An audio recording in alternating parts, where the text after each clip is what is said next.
컴퓨터나 SNS 또 온라인의 이 가상 공간에서는 현실에서 잘 일어나지 않는 일들이 종종 일어납니다.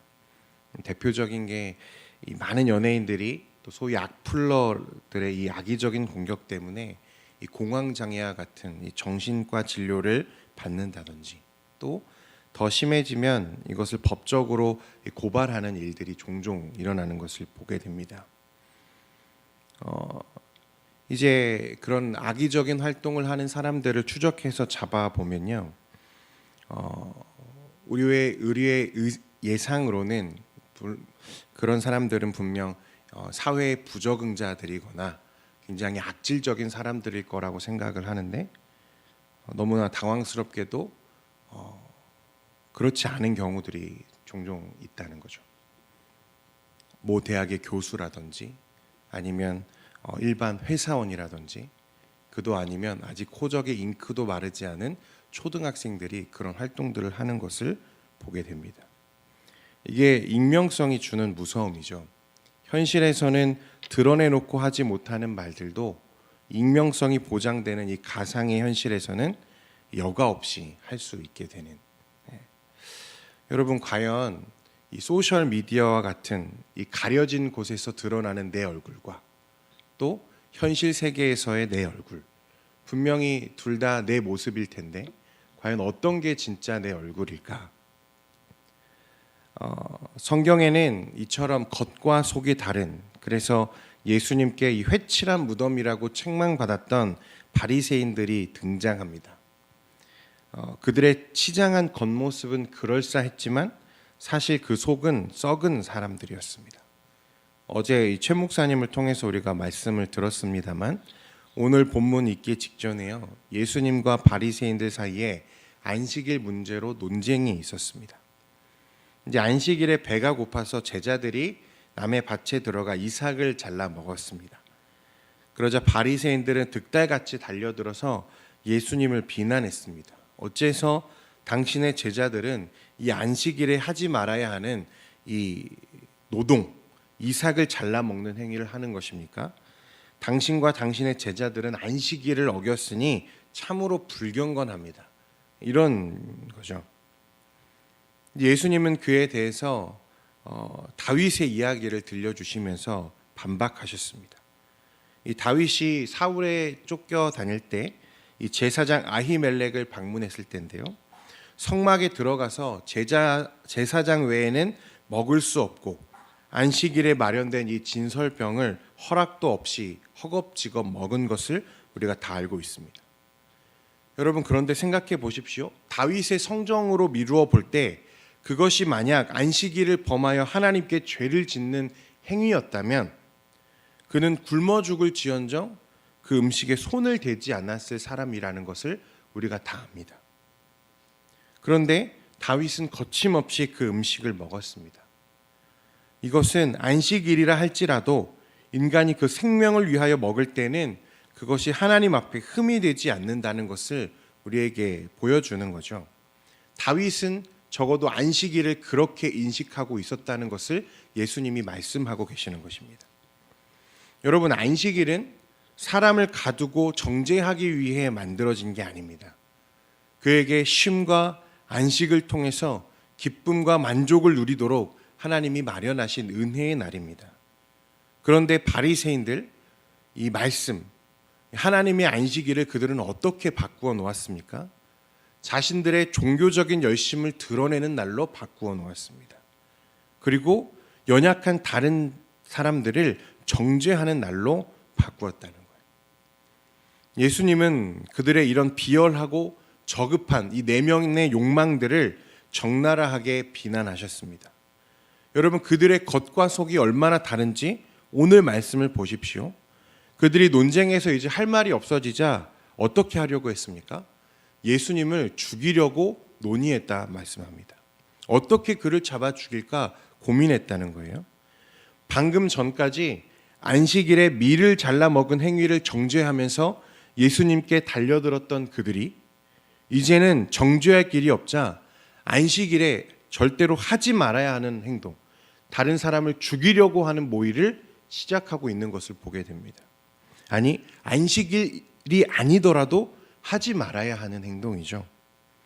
그들의 겉과 속이 얼마나 다른지, 그들의 화려한 겉모습과 달리 그 속이 얼마나 썩어 있는지를 잘 보여주는 대목입니다. 이 지독한 종교적인 모순 뒤에는 그들의 두려움이 있습니다. 자신들의 실체가 드러날까 두려운 거죠.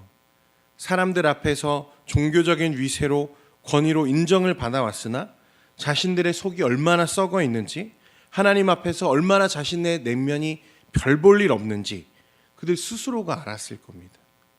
그러니 그것이 드러나지 못하도록, 자신의 속내가 드러나지 못하도록 남을 공격해서라도 감추려고 하는 그들의 이 저급한 노력들이 오늘 말씀을 통해서 드러납니다.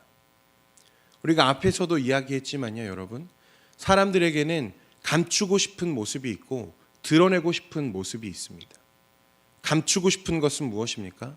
자신의 죄가 가득한 이 욕망들, 내면적인 모습들은 감추고 싶고, 자신의 의로운 모습들, 정직한 모습들, 그런 것들은 사람들에게 보이고 싶은 것, 그게 인간의 기본적인 욕망 아니겠습니까?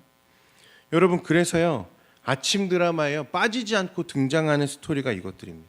이 악역 배우가 자신의 실수, 과거가 탄로 날까 봐요, 전전긍긍하면서 그것을 감추려고 더 큰 거짓말, 더 큰 죄를 짓다가 결국은 파멸의 길로 가게 되는 것.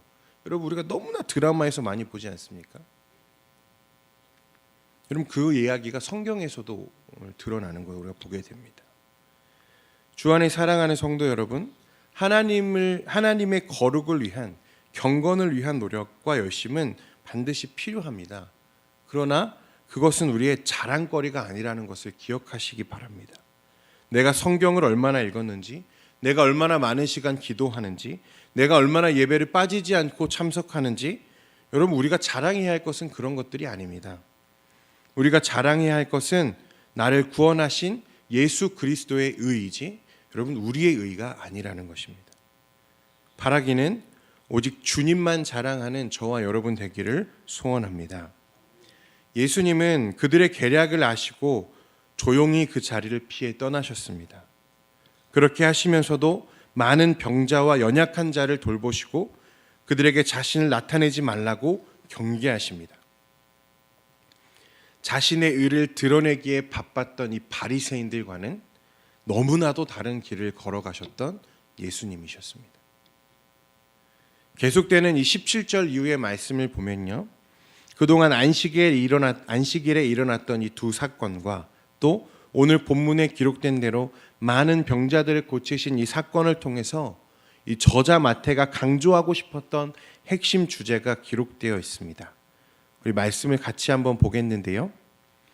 17절에요.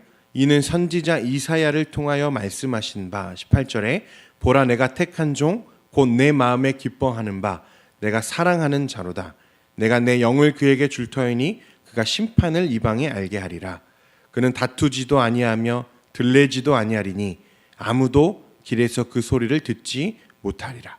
상한 갈대를 꺾지 아니하며 꺼져가는 심지를 끄지 아니하기를 심판하여 이길 때까지 하리니 또한 이방들이 그의 이름을 바라리라 함을 이루려 하심이니라.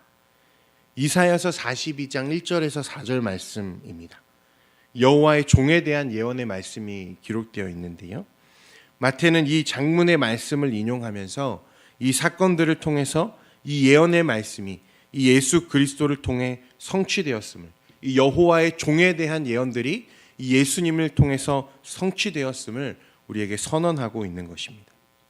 다시 말해 오직 예수님만이 이 선지자가 예언했던 여호와 하나님의 종으로서 우리를 죄에서 건지실 구원자이심을 이 마태는 선포하고 있는 것입니다.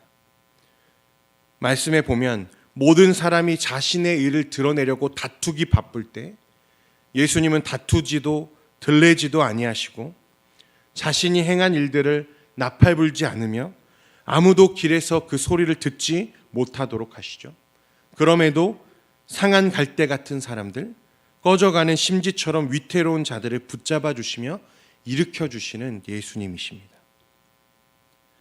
주 안에 사랑하는 성도 여러분, 우리 예수님이 그리스도이십니다. 믿으십니까? 오늘 이 새벽에도 주의 은혜를 깊이 묵상하며 오늘 하루를 주님과 함께 동행하는 여러분 되시기를 축원드립니다. 기도하겠습니다. 거룩하신 하나님 아버지,